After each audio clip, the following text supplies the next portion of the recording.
सियावर रामचंद्र भगवान की। सियावर रामचंद्र भगवान की। माता जानकी की। माता जानकी की। भारत माता की। भारत माता की।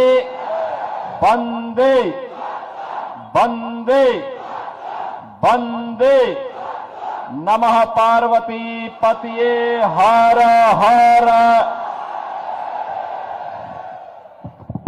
मोतिहारी के लोकप्रिय सांसद, पूर्व केंद्रीय मंत्री, उत्तर प्रदेश के प्रभारी के रूप में जिनके अथक प्रयास से आदरणीय प्रधानमंत्री मोदी जी के मार्गदर्शन में उत्तर प्रदेश में लगातार पहली बार कोई सरकार रिपीट करके फिर से सरकार बनाने में सफल हुई, ऐसे आपके लोकप्रिय सांसद माननीय श्री राधा मोहन सिंह जी, लोकप्रिय विधायक और मोतिहारी से एनडीए के प्रत्याशी श्री प्रमोद कुमार जी, अध्यक्ष मछुआरा आयोग श्री ललन साहनी जी, उत्तर प्रदेश विधान परिषद के सदस्य श्री विजय बहादुर पाठक जी, उप महापौर डॉक्टर लाल बाबू प्रसाद जी, सुविख्यात चिकित्सक डॉक्टर आशुतोष शरण जी, प्रदेश महासचिव जदयू श्री दीपक पटेल जी, पूर्व प्रदेश अध्यक्ष किसान मोर्चा से अखिलेश कुमार सिंह जी, संयोजक प्रकाश आस्थाना जी, प्रदेश अध्यक्ष राष्ट्रीय लोक मोर्चा डॉक्टर दीपक कुमार कुशवाहा जी, जिलाध्यक्ष जदयू श्रीमती मंजू देवी जी, Bharatiya Janata party JDU, LJP और एनडीए के सभी सहयोगी दलों के पदाधिकारीगण भारी संख्या में मोतिहारी के मेरे सभी उपस्थित बहनों और भाइयों, इस पावन धरा को, जिस पावन धरा ने मां जानकी को शरण दिया हो, जिस पावन धरा ने मोहनचंद करमचंद गांधी को महात्मा गांधी की उपाधि से अलंकृत करके भारत को देश की आजादी के लिए एक महान योद्धा दिया हो, जो धरा सत्याग्रह की भी है और राष्ट्र की रक्षा करने के लिए शस्त्र के आग्रह से भी पीछे नहीं हटती है, ऐसी पावन धरा को कोटि कोटि नमन करते हुए मैं आप सबका हृदय से अभिनंदन करता हूं।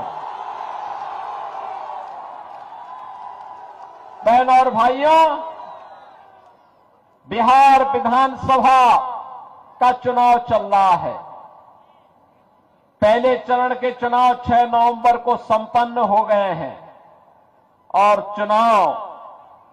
पहले चरण के चुनाव में बिहार की जनता ने साबित कर दिया है, जो रुझान दिखाई दे रहे हैं, रुझान बताते हैं कि बिहार के अंदर अब लालटेन की धुंधली रोशनी में अपराध कोई नहीं कर पाएगा, बल्कि मोदी जी के नेतृत्व में, मार्गदर्शन में, नीतीश बाबू के नेतृत्व में एनडीए सरकार की एलईडी लाइट में जगमगाता हुआ बिहार तय कर चुका है कि 14 नवंबर को जब परिणाम आएंगे तो फिर एक बार एनडीए सरकार, फिर एक बार एनडीए सरकार की शंखनाद अभी से सुनाई दे रही है। बहन और भाइयों,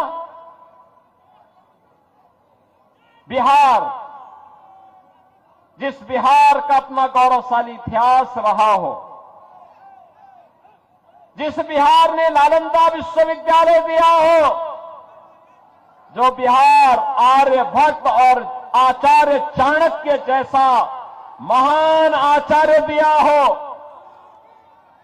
जिस बिहार ने महात्मा बुद्ध को ज्ञान प्रदान किया हो और जिस बिहार ने 24वें तीर्थंकर भगवान महावीर को जन्म दिया हो, आखिर वह बिहार किसके कारण साक्षरता में देश के अंदर सबसे पीछे हो गया?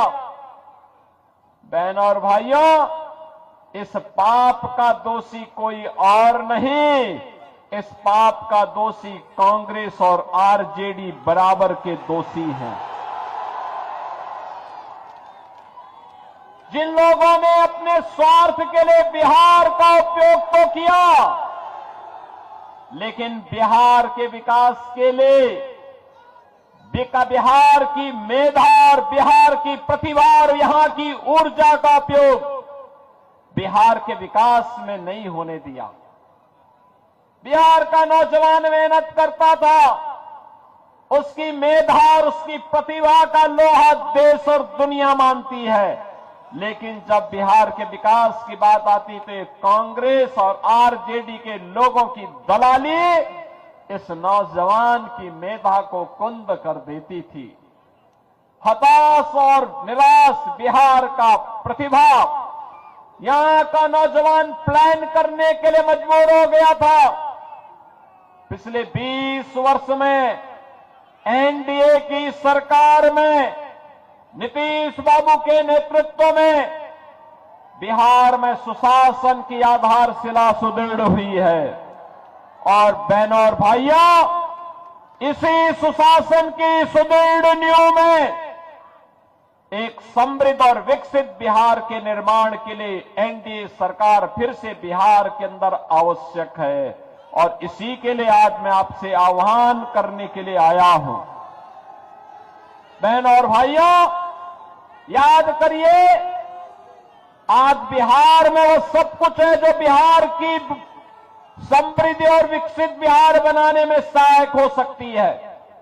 रोड की कनेक्टिविटी है, रेलवे की कनेक्टिविटी है, एयर कनेक्टिविटी है, इनलैंड वाटरवे की कनेक्टिविटी है, मेट्रो की सुविधा है। और बहनों और भाइयों, आज बिहार के अंदर वह सब कुछ है। आप याद करिए, एनआईटी है, आईआईटी है, आईएम है, एम्स है, इंजीनियरिंग कॉलेजेस की श्रृंखला है और बिहार के अंदर अब मेडिकल कॉलेजेस की भी एक लंबी श्रृंखला खड़ी हो गई है। बहनों और भाइयों, अब बिहार में अच्छे शिक्षण संस्थान हैं, खुल रहे हैं, निवेश आ रहा है और निवेश की पहली शर्त है सुरक्षा। अगर अपराधी जीतेगा तो निवेश भागेगा, अगर अपराधी जीतेगा सुरक्षा दांव पे लगेगी, नौजवान प्लान करेगा। और ऐसे ही अपराधियों के लिए हम लोगों ने यूपी में ये बुलडोजर खड़ा करके रखा हुआ है। बहनों और भाइयों, ये जो बुलडोजर यूपी के माफिया की छाती को रौंदते हुए चलता है ना, धड़धड़ा के,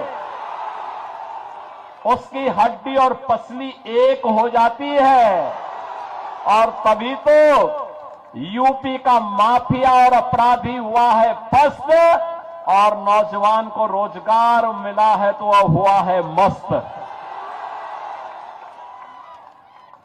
बहन और भाइयों, मोदी जी का नेतृत्व है तो विरासत भी है और विकास भी है। आप याद करिए, ये कांग्रेस के लोग क्या कहते थे कि राम तो हुए ही नहीं। आरजेडी के लोग खानदानी माफिया को बचाने के लिए और खानदानी माफिया को जिताने के लिए उसके दबाव में राम मंदिर की रथ यात्रा रोक देते हैं।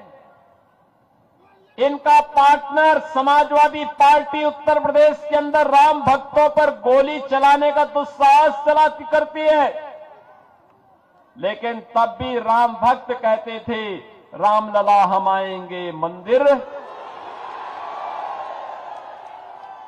लाठी गोली खाएंगे मंदिर वहीं। और देखिए, मोदी जी के नेतृत्व में उत्तर प्रदेश में डबल इंजन की सरकार बनी। क्या एक कांग्रेस, आरजेडी या समाजवादी पार्टी भगवान राम के मंदिर के निर्माण को रोक पाई है क्या? आज अयोध्या में भगवान राम का मंदिर बन गया है ना, कोई संदेह है क्या? और देखो, अयोध्या में भगवान राम का मंदिर बना तो महर्षि वाल्मीकि जी के नाम पे इंटरनेशनल एयरपोर्ट भी अयोध्या में अब बन गया है। वहां पे जो भी यात्री जाता है, यात्री विश्रामालय में रुकता है तो यात्री विश्रामालय निषाद राज के नाम पर है। वहां पर जो भी प्रसाद मिलता है वह प्रसाद माता सबरी रसोई में बनता है। और बहनों और भाइयों, अब तो अयोध्या में हमारी संस्कृति तो कृतज्ञता ज्ञापित करने की है। याद करिए, जब मां जानकी को रावण भगा लेके उठा के अपहरण करके ले जा रहा था, तब सबसे पहला प्रतिकार करने के लिए आया था गिद्धराज जटायु। रावण से लड़ते लड़ते वीर गति को प्राप्त हुआ और अयोध्या में राम मंदिर परिसर में गिद्धराज जटायु की भी भव्य प्रतिमा की स्थापना हो गई है। जब रावण को समाप्त करने के लिए, उसकी लंका को समाप्त करने के लिए सेतु बंध का निर्माण हो रहा था, एक गिलहरी भी योगदान दे रही थी। तो गिलहरी का भी एक मूर्ति राम जन्मभूमि परिसर में लग गई है। महाकवि तुलसीदास, महर्षि वशिष्ठ, महर्षि विश्वामित्र, महर्षि वाल्मीकि, इन सब के मंदिर बन गए हैं।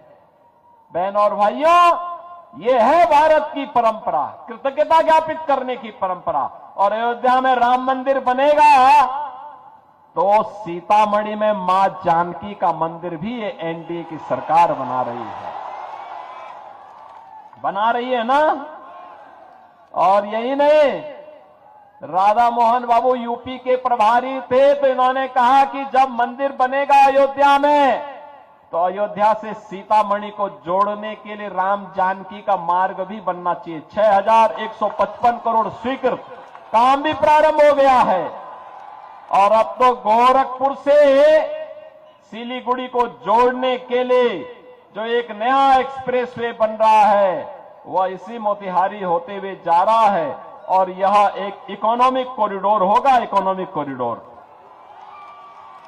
बहन और भाइयों, विकास ऐसे होता है। आप याद करिए ना,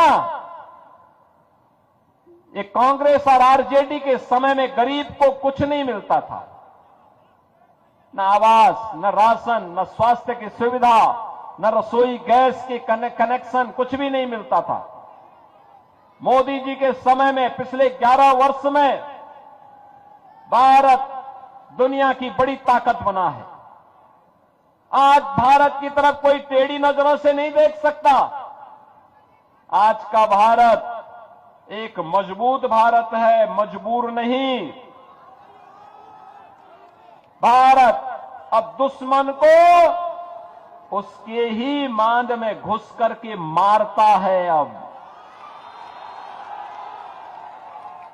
मोदी जी ने कहा है ना, मार्च 2026 तक नक्सलवाद और माओवाद की कमर तोड़ के रख दी जाएगी। यानी नक्सलवाद और माओवाद, इन सब के जहन्नुम जाने का टिकट पक्का। यमराज के घर की इनकी टिकट अब पक्की हो गई है कि इनको अब जाना ही है। जो भी भारत का विरोध करेगा, भारत की सुरक्षा में सेंध लगाएगा, तो मान के चलो कि यमराज ने उसके लिए बुलावा भेज दिया है। और मैं इसीलिए आपसे कहने के लिए आया हूं, मोदी जी के शासनकाल में 11 वर्ष में आप सोचो 80 करोड़ लोगों को फ्री में राशन, 50 करोड़ लोगों को 5 लाख रुपए प्रतिवर्ष मुफ्त में स्वास्थ्य के लिए कहीं भी जाइए। राशन आप मोतिहारी का कोई व्यक्ति मोतिहारी में कार्ड बनाया है, अगर उसकी मर्जी आई गोरखपुर में, उसकी मर्जी आई चेन्नई में, उसकी मर्जी आई जम्मू कश्मीर में, वो अपना राशन ले सकता है, कोई उसको मना नहीं कर सकता। One nation one ration card. ऐसे स्वास्थ्य बीमा के लिए भी आपकी मर्जी कहीं के भी है, लेकिन आपको पूरी सुरक्षा मिलेगी, कहीं कोई बाधा नहीं, कोई बाधा नहीं। सुरक्षा की पूरी गारंटी कोई दे रहा है। बहनों और भाइयों, यह एनडीए की सरकार दे रही है, मोदी जी के नेतृत्व में दे रही है। और यही कहने के लिए आज मैं आया आपसे, 46 करोड़ लोगों के, आज आपने देखा होगा बैंक में खाते खुल गए। कांग्रेस आरजेडी के दलाली के सारे धंधे चौपट हो गए। अब ये दलाली नहीं कर सकते, क्योंकि गरीब का पैसा सीधे उसके खाते में पहुंचेगा। 12 करोड़ गरीबों को शौचालय दे दिया गया। 12 करोड़ अन्नदाता किसान, जब राधा मोहन बाबू कृषि मंत्री थे, 12 करोड़ किसानों को प्रधानमंत्री किसान सम्मान निधि का लाभ मिल गया। हर किसान के खाते में बिना कुछ कहे 6,000 रुपए सालाना उसके खाते में पहुंच जाता है। बहनों और भाइयों, याद करिए कांग्रेस के समय में एक रसोई गैस का कनेक्शन लेने में 50,000 रुपया देना पड़ता था, तब भी नहीं मिलता था। और जब कभी रसोई गैस समाप्त हो गई और पर्व और त्योहार है, मेहमान है, पता लगा कि घर में मालकिन तो रसोई बना रही है, घर का आदमी जाता था कहीं रसोई गैस का सिलेंडर लेने के लिए कि कहीं मिल जाए, इज्जत बचा रह जाए, और लाइन लगी है, रसोई गैस तो नहीं मिलती थी, वहां पुलिस की लाठी जरूर मिलती थी। और घर में खाली हाथ व्यक्ति आता था तो घर में बेलना की मार अलग से पड़ती थी। ये कांग्रेस के लोग थे, पुरुषों की हाल तो ऐसा बना दिए थे कि न घर का होता था न घाट का होता था। लेकिन मोदी जी ने 10 करोड़ परिवारों को फ्री में रसोई गैस कनेक्शन उपलब्ध करवा दिए, और रसोई गैस जितनी जलानी है आप जलाइए, कहीं कोई समस्या नहीं। 4 करोड़ गरीबों के मकान बना दिए प्रधानमंत्री आवास योजना में। 3 करोड़ गरीबों के घर में बिजली के मुफ्त में कनेक्शन भी दिला दिए, यानी राशन फ्री, स्वास्थ्य फ्री, बिजली कनेक्शन फ्री, उज्ज्वला योजना का कनेक्शन फ्री, और पेयजल के लिए जल भी फ्री। बहनों और भाइयों, सरकार ऐसे ही है जो आपके साथ खड़ी हो सके, सुरक्षा भी दे सके, सुशासन का स्वाद भी चखा सके, विकास के माध्यम से रोजगार का सृजन भी कर सके। मैं नौजवानों से कहना चाहूंगा, जिन्होंने आरजेडी की अराजकता नहीं देखी है वे अपने मां बाप से पूछें अराजकता क्या होती है। ये जातीय नरसंहार कैसे बिहार के अंदर आरजेडी के 15 वर्ष के शासन में हुई थी, हर व्यक्ति जानता है। अपहरण कैसे होता था, 60,000 से अधिक अपहरण। बहनों और भाइयों, व्यापारी सुरक्षित नहीं, उद्यमी सुरक्षित नहीं था, इंजीनियर सुरक्षित नहीं था, चिकित्सक सुरक्षित नहीं था, बच्चे सुरक्षित नहीं थी, बेटी सुरक्षित नहीं थी। केवल आरजेडी का एक परिवार सुरक्षित था, बाकी पूरा बिहार असुरक्षित था। और इसीलिए मैं आप सबसे कहने के लिए आया हूं कि बहनों और भाइयों, हमें किसी ऐसे व्यक्ति को नहीं चुनना है, ऐसे अपराधी को नहीं चुनना है जो फिर से जंगल राज लेके आ जाए। हमें किसी ऐसे माफिया को, किसी ऐसे अपराधी को नहीं चुनना है जो फिर से जंगल राज लाने का समर्थक हो, कतई नहीं। और मैं तो देख रहा था यहां पर, जैसे मैं मंच पे आया, मैंने यहां पर महागठबंधन के प्रत्याशी के बारे में जब मैंने सुना, 28 मामले और कोई ऐसी आईपीसी की धारा नहीं, बीएनएस की कोई धारा नहीं जिसमें उसके खिलाफ मामले न दर्ज हुए हों। क्या हत्या के प्रयास, क्या लूट, क्या छिनैती, क्या डकैती, क्या अपहरण, क्या बलवा, यानी कोई भी ऐसी धारा नहीं जिसमें उसने अपराध न किया हो। तो बहनों और भाइयों, इसकी जगह तो उत्तर प्रदेश में बहुत अच्छी हो सकती है।